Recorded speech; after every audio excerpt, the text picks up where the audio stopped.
अस्सलामु अलैकुम वरहमतुल्लाहि वबरकातुहू। नाज़रीन किराम, मैं फ़ैज़ुद्दीन नदवी राइजिंग कलाम पर आप सबका इस्तक़बाल करता हूँ। जैसा कि आपने वीडियो के टाइटल से अंदाज़ा लगाया होगा कि अरबिक लैंग्वेज कोर्स की ये एक सीरीज़ चल रही है, जिसमें आज हम चौथी वीडियो के साथ आपके सामने हाज़िर हुए हैं।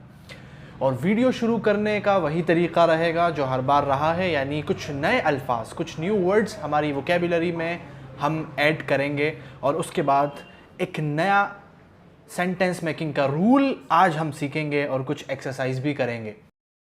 तो आज का हमारा पहला वर्ड है स्कूल, जिसको उर्दू में मदरसा कहते हैं, उसको अरबी में भी मदरसतुन कहा जाता है, मदरसतुन। दूसरा हमारा वर्ड है क्लासरूम, जिसको उर्दू में क्लास ही कहते हैं या दर्जा कहते हैं, इसको अरबी में फस्लुन कहा जाता है, फा साद और लाम, फस्लुन।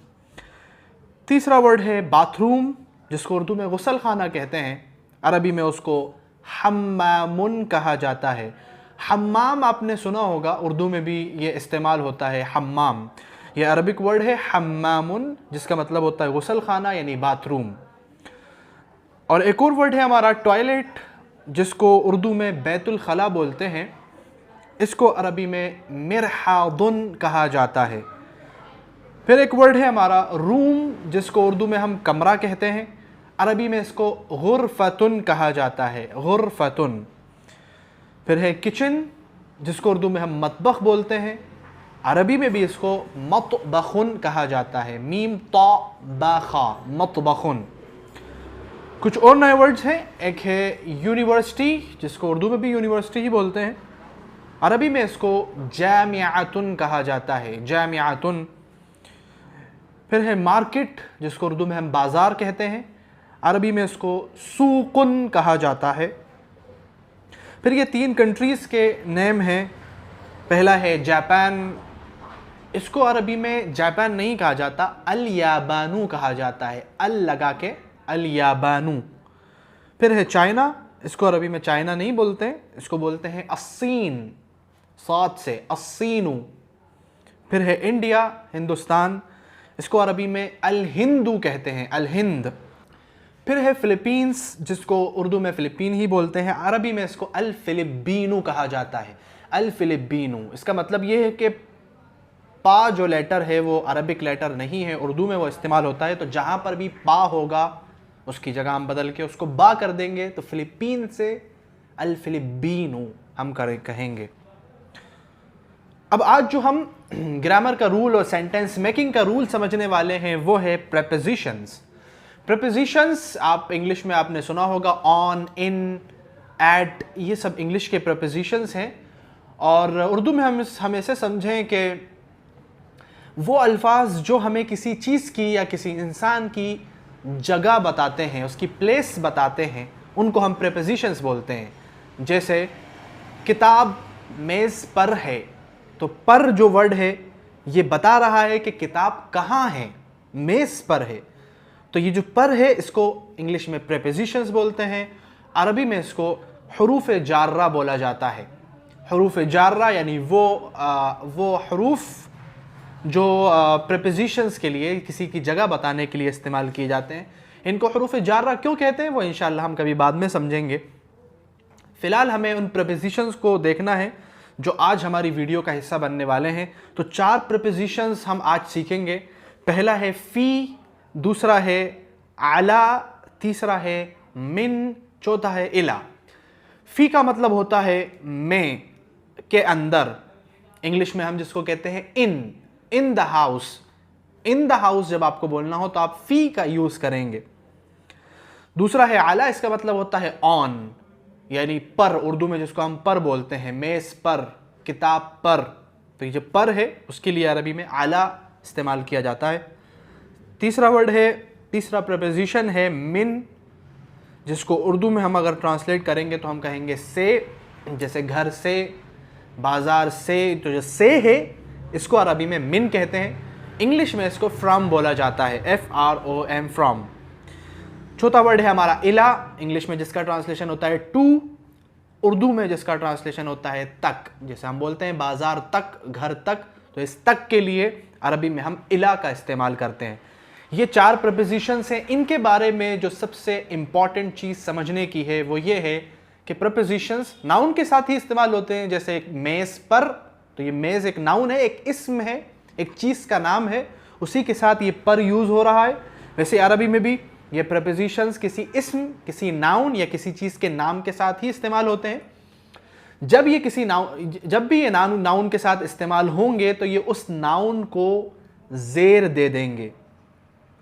यानी अरबी में कोई भी लेटर, कोई भी वर्ड आप पढ़ते हैं तो उस वर्ड को आप पेश के साथ पढ़ते हैं। यही उसका तरीका है। जैसे हम अभी वर्ड सीख रहे थे नए, तो हम पेश के साथ, 2 पेश के साथ उसको सीख रहे थे। हमने अभी सीखा आज मिरहादुन, हम्मामुन, और भी हमने जितने वर्ड सीखे हैं आज, हमने लास्ट में उसके 2 पेश दिए हैं। जब नॉर्मल कंडीशन में हम कोई अरबिक लेटर, कोई अरबिक वर्ड पढ़ते हैं तो हम उनको 2 पेश के साथ पढ़ते हैं, और अगर अलिफ लाम लगा देते हैं तो 1 पेश के साथ पढ़ते हैं।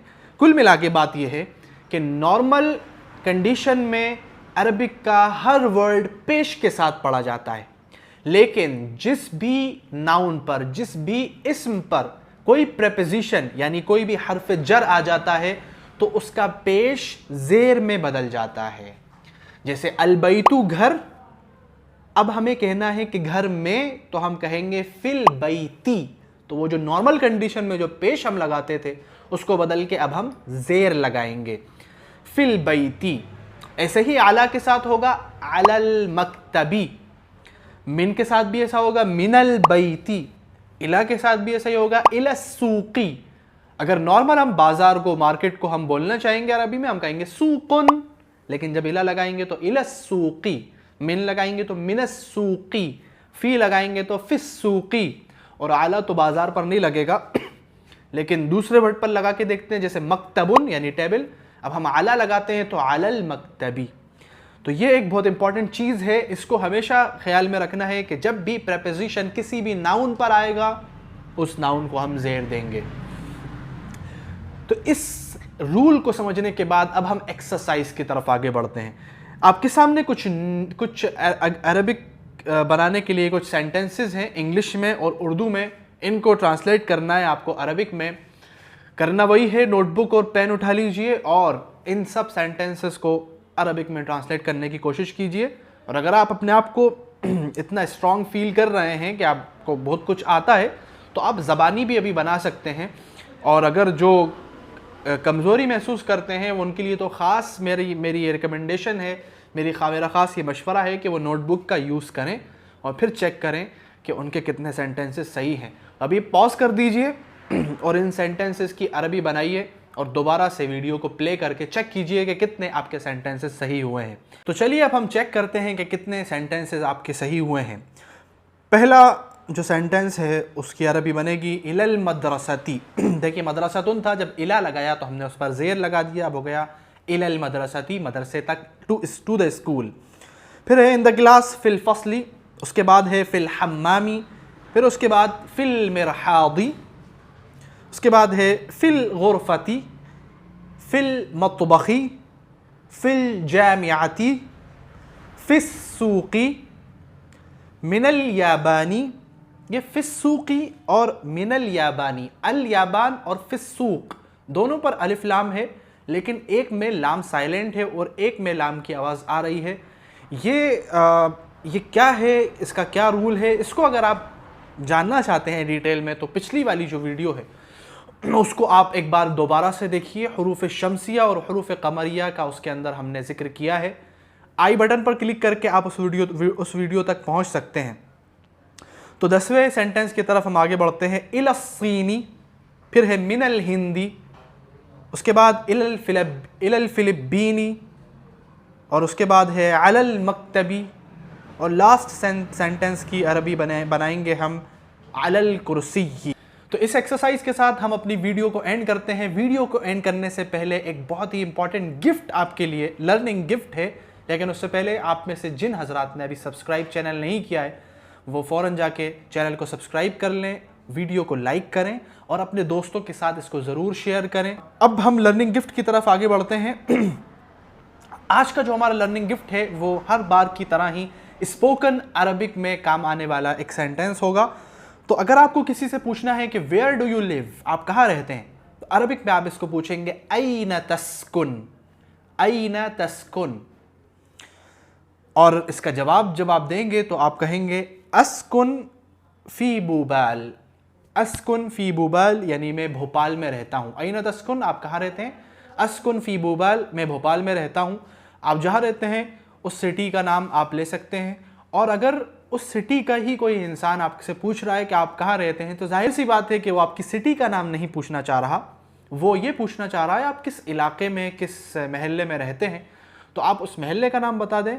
फॉर एग्ज़ाम्पल, अगर मैं शाहजहाँ आबाद, एक भोपाल का एक महल्ला है, हिंदुस्तान के अंदर भोपाल शहर का एक महल्ला जहाँ शाहजहाँ आबाद है, अगर मुझे ये कहना है कि मैं वहाँ रहता हूँ, तो मैं कहूँगा अस्कुन फ़ी शाहजहाँ आबाद, अस्कुन फ़ी बाल विहार। तो जितने भी ये इलाके हैं, इन सब के साथ आप अस्कुन फ़ी लगा दीजिए और लास्ट में उस एरिया का नाम आप लगा दीजिए, तो ये आपका सेंटेंस बन जाएगा।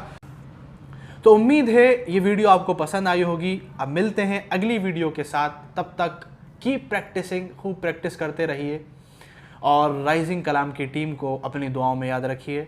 अस्सलामु अलैकुम व रहमतुल्लाहि व बरकातुहू।